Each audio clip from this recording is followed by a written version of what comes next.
Hello guys, কেমন আছো তোমরা সবাই? আজকে তোমাদেরকে আমি দেখাবো একটা দারুণ পাস্তার রেসিপি। তার জন্য একটা মিক্সার গ্রাইন্ডারের মধ্যে আমি একটুখানি ব্রকলি, একটুখানি বিটরুট আর জল দিয়ে ভালো করে গ্রাইন্ড করে নিয়েছি। ওই মিক্সচারটাকে একটা কড়াইয়ের মধ্যে দিয়ে দিয়েছি যাতে জলটা টেনে যায়। এরই মধ্যে আমি একটুখানি পাস্তা আর ব্রকলি ভালো করে বয়েল করতে রেখে দিয়েছি।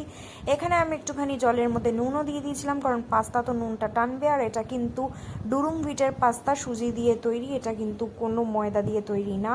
এবার দেখো আমাদের প্যানের মধ্যে মিক্সচারটা জল টেনে গেছে। তারপর আমি পনির এখানে গ্রেট করে দিয়ে দিয়েছি। তারপরে অ্যাড করেছি একটুখানি জল, যাতে আমাদের মিক্সচারটা আর একটুখানি পেকে যায়।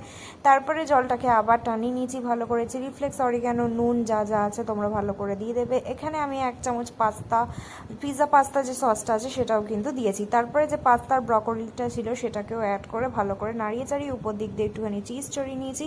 অ্যান্ড তারপরেই গরম গরম সার্ভ করে দিয়েছি আমাদের হেলদি, টেস্টি, ডিলিশিয়াস পাস্তার রেসিপি। ভিডিওটা ভালো লেগে থাকলে like, share, subscribe and comment. Till then, bye guys.